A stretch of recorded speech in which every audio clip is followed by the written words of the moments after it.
A couple of years ago, right around this same time of year, we did a series of episodes on natural hazards. We covered volcanoes, lava, quicksand, wildfire, lightning, and avalanches. A respectable number of hazards likely to be encountered by your typical adventuring group out on a stroll through the countryside thanks to the random encounter tables. However, if you're from the Great Plains of the United States, or even parts of Southern Africa, bits of Europe, parts of Australia and New Zealand, and portions of India and South America, you'd be forgiven for thinking we overlooked you and your particular problems. Well, your naturally occurring problems, at least. Geographically speaking, anything beyond that we can't help you with. In a surprise mid-introduction reveal, which if you bother to read the episode title is no surprise at all, we are of course talking about tornadoes, those big spinny funnel-shaped clouds of black whirling debris and wind that bedevil certain parts of the world every year. I like to think we understand tornadoes pretty well. Certainly well enough to give an advance alarm in the case of their imminent appearance on the local landscape. Just time to tie the cow down, make sure the house is securely on its foundations, and collect up our little dog, too. Admittedly, being able to warn people in advance of a tornado's arrival is certainly an improvement over the previous standard. There was a time not too long ago when we gave no warning at all. In fact, we couldn't even tell you a tornado was coming, even though we knew one was. To start, let's look at the Enigma tornado outbreak of 1884. It all started at about 11 o'clock in the morning in Louisville, Mississippi on February 19th. An F2 tornado touched down and destroyed 2 homes and a mill. Pretty light damage considering what was about to happen over the course of the next 19 hours.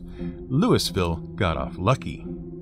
At 11:30, another F2 ran for 25 miles from Columbus, Mississippi to near Carrollton, Alabama, killing 1 person and destroying numerous farms and sharecropper cabins. At noon, another F2 in Alabama traveled 20 miles and injured 16 people, causing a major fire in the town of Goodwater. It was followed by an F4 in Birmingham that went 30 miles to Branchville, killing more than 13 people along the way.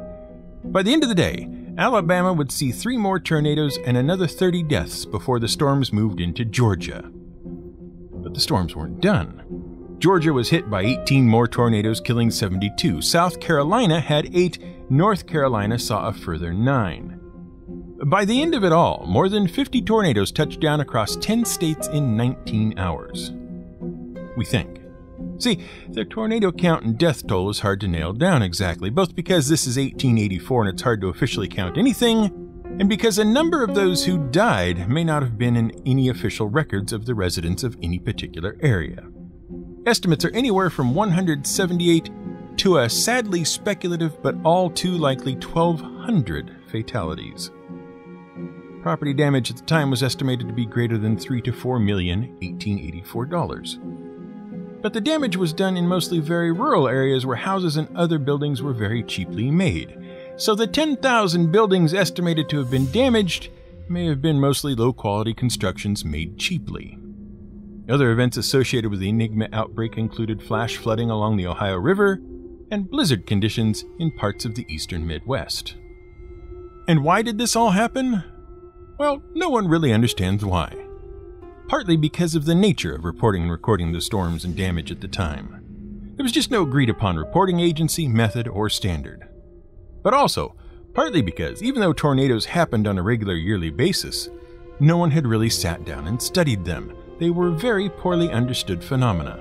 In fact, it wasn't until 1882, 2 years before the Enigma tornado event, that U.S. Army Signal Corps Sergeant John P. Finley, who had been interested in the study of tornadoes for years, was put in charge of studying tornadoes and developing a way to accurately forecast them in any sort of official capacity. And it was during the Enigma event that he worked out his 15 rules for forecasting a tornado, which would be published in 1888, the basics of which are still used today. This is GM Word of the Week, and I'm Fiddleback. We've told a little lie in talking about the Enigma event. See, one of the problems with talking about tornadoes at all is the need to have some standardized way to compare one tornado to another. It's hard to look at only one of something and say anything useful about the whole class of objects that are that thing. you're really just describing the one example you have. So, someone had to come along and invent a way to look at two different tornadoes and make useful comparisons between them. That someone was Dr. Tetsuya Theodore Fujita of the University of Chicago, and the lie we told was about the rating of those Enigma tornadoes on Dr. Fujita's scale, the F scale of tornado ratings. And before we go any further, we have to clear up one oft-heard misconception. The F stands for Fujita, not force, and F for tornado is a Fujita scale 4 tornado, not force 4. Anyway, prior to 1971, the Fujita scale didn't exist, and so wasn't around to be applied to tornadoes that happened nearly 90 years prior. The F ratings of the Enigma tornadoes are just a guess, based on what information was available to later researchers who went back to add ratings to all the significant tornadoes from the 1880s onward. Which was okay, because the Fujita scale itself was just a slightly more educated guess as to how tornadoes should be rated based on what criteria. But to understand how it works and what it means, we have to back up a bit and talk about two other scales first. The Fujita scale was designed to bridge the gap between two other important scales, the first of which comes from Irish hydrographer Francis Beaufort. Prior to the 1830s, ship captains would put to sea and dutifully record observations about the sea, the weather, the crew, and the ship, as they had done for centuries prior. These would be used over the years by various people to figure out ocean currents, weather patterns at different times of year, and to generally improve everyone's understanding of how things worked, and when it was most favorable to travel across the ocean from point A to point B with the least amount of trouble and the most speed.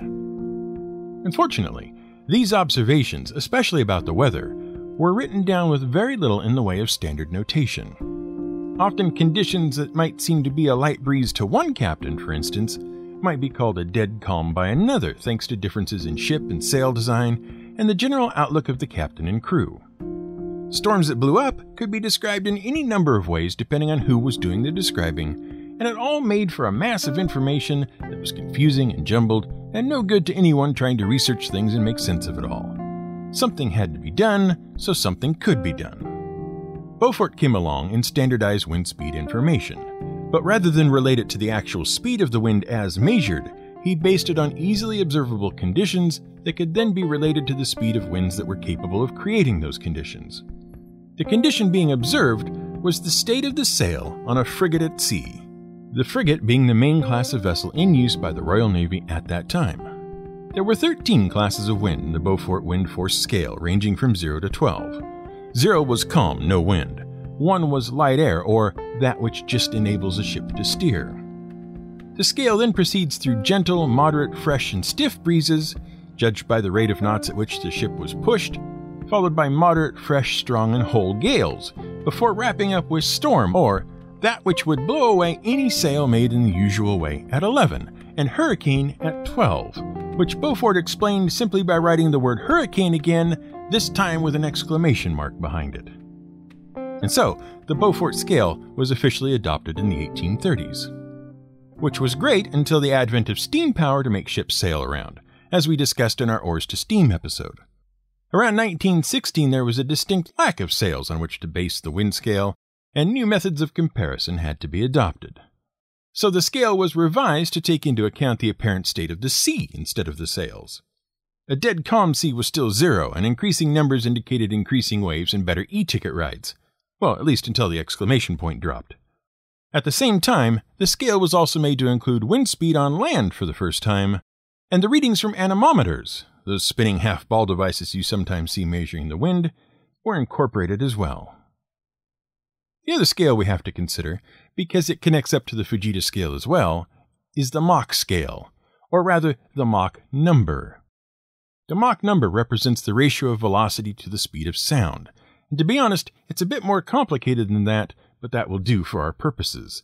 The speed of sound varies based on a number of factors, not least of which is temperature, but again, for our purposes, it's fine to assume an average value of 767 miles, or 1,235 kilometers per hour.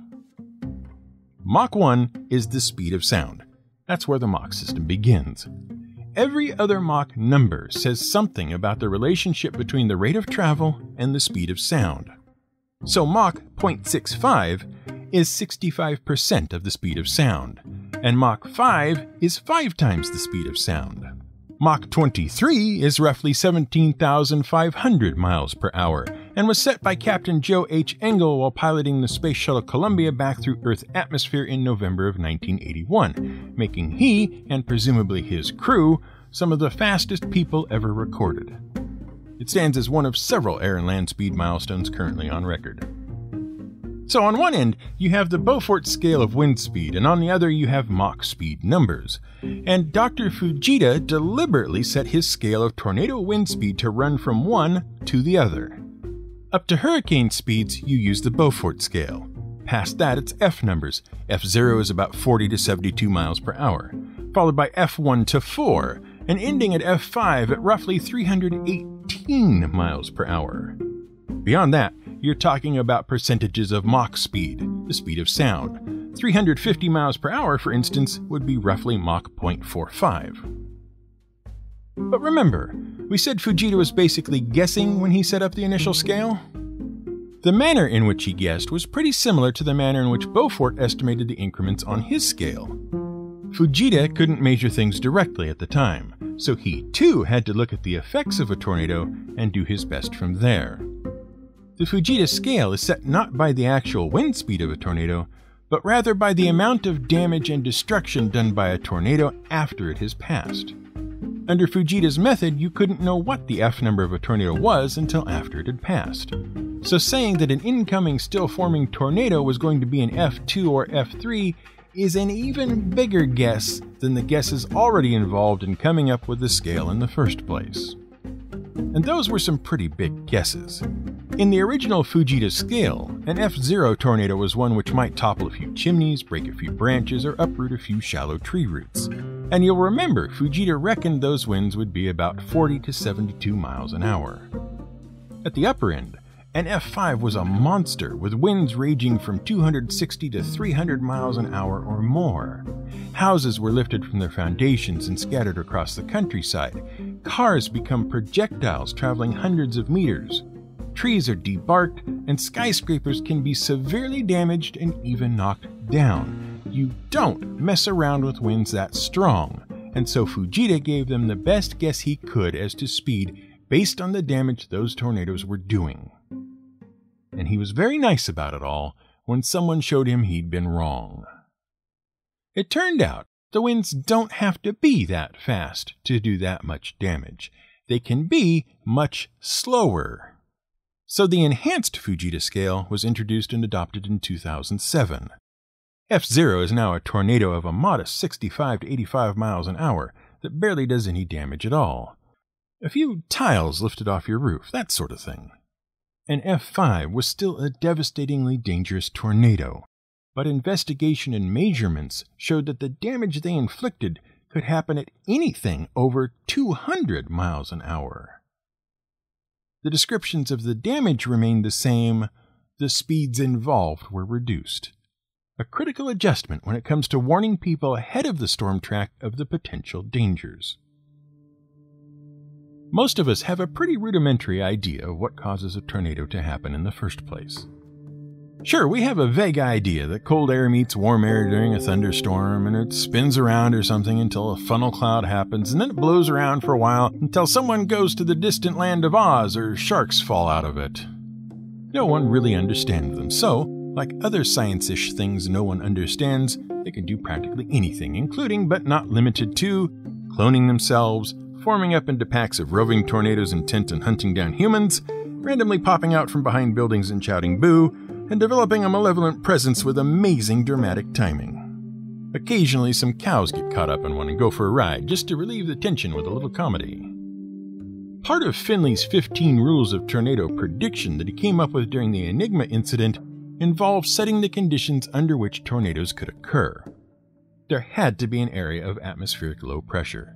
Heat and moisture had to be moving from one place to another, and wind velocities had to be increasing in 3 of 4 specific quadrants, among other things. Only if the majority of the 15 rule conditions could be met, could a reliable prediction be made about the potential for a tornado. Finley would go on to make over 2,800 predictions about the weather, only 100 of which met the criteria for the forecast of a tornado. Overall, he claimed an accuracy of 95 to 98%. So good was he, it seems, that in 1887 the government stopped him predicting tornadoes on the grounds that such predictions would panic the general population and do more damage than the tornadoes themselves would if just allowed to happen. And to be clear here, it was specifically the use of the word tornado that was disallowed. You could say massive, great, big, dangerous, possibly deadly storm cell with intense winds likely to tear the top off your house and put your life at risk. You just couldn't say tornado. Nope, can't see any reason to panic there. The weatherman clearly didn't say tornado, so everything's fine. And that's the way things stayed for the better part of 40 years. In order to have a proper tornado, you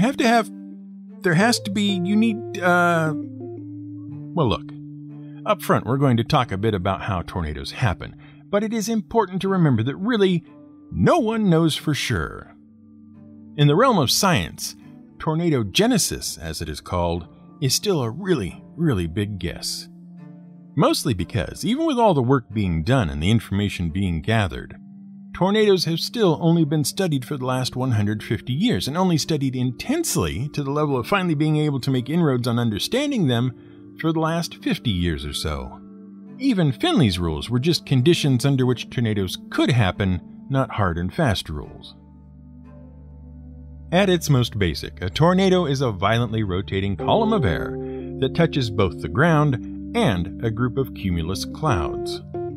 A big thunderstorm blows into town, and part of it starts rotating in its upper reaches, forming what's called a mesocyclone, or intermediate cyclone, as hot air from Mexico collides with cold air from Canada.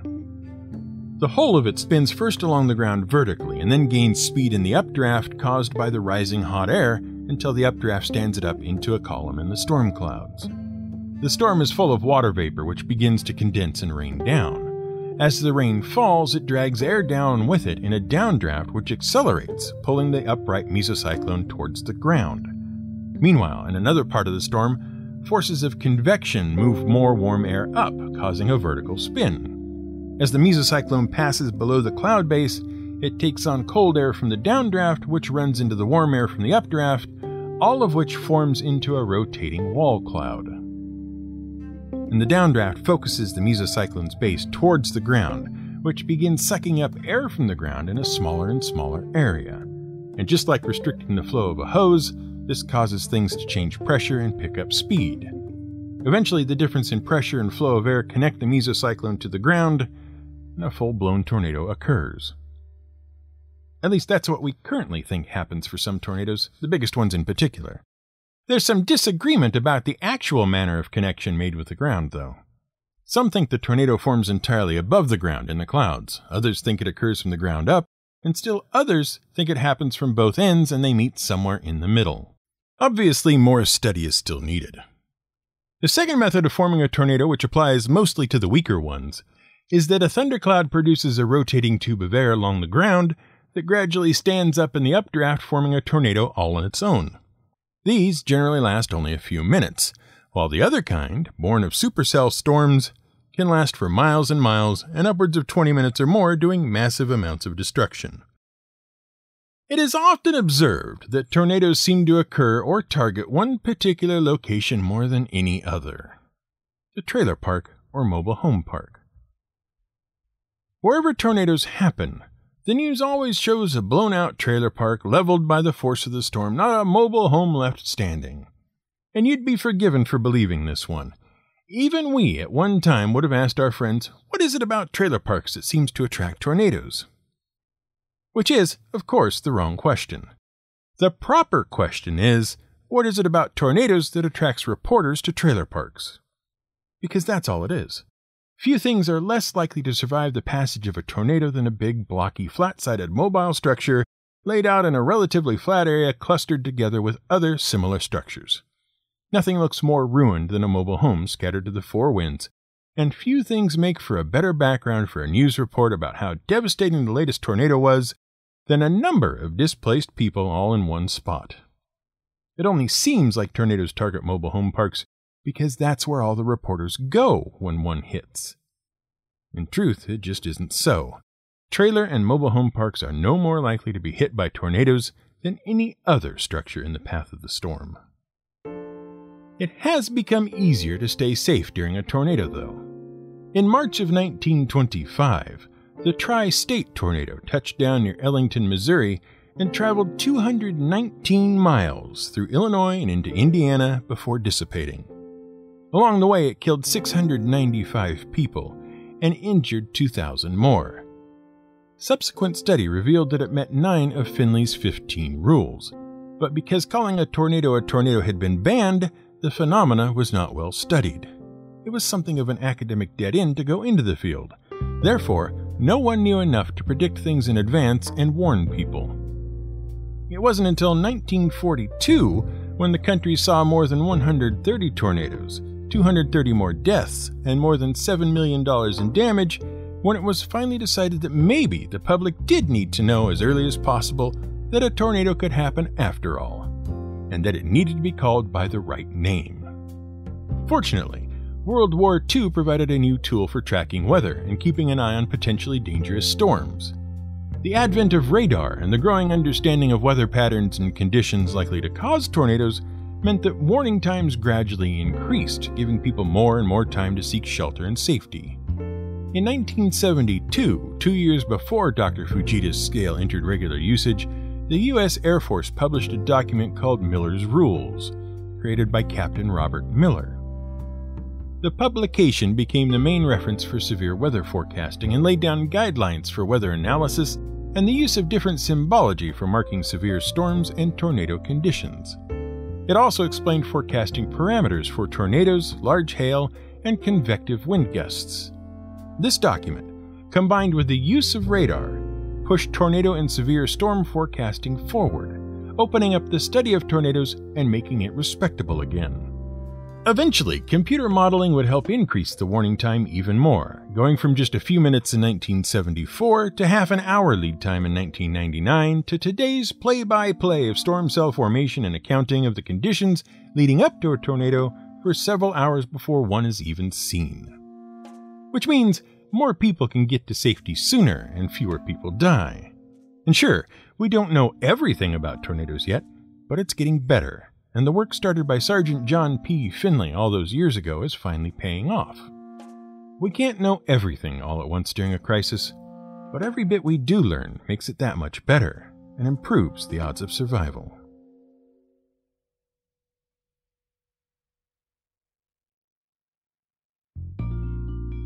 Hello, and thank you for listening to this episode of GM Word of the Week. We're glad you stopped by once again. If this is your first time listening, welcome. Make yourself at home. Kick off your shoes if you like. There's a lot to listen to.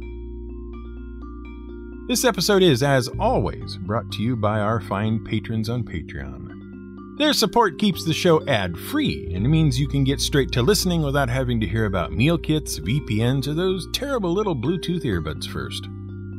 Thank you for that, patrons. And if you, dear listener, are not yet a patron, please consider joining up for as little as $1.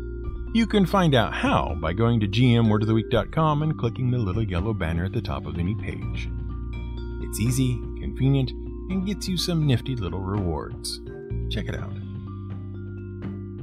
This episode was researched, written, and produced by Brian Casey, whose high school sports teams were called the Black Tornado. Music for this episode comes from the fine folks at Blue Dot Sessions.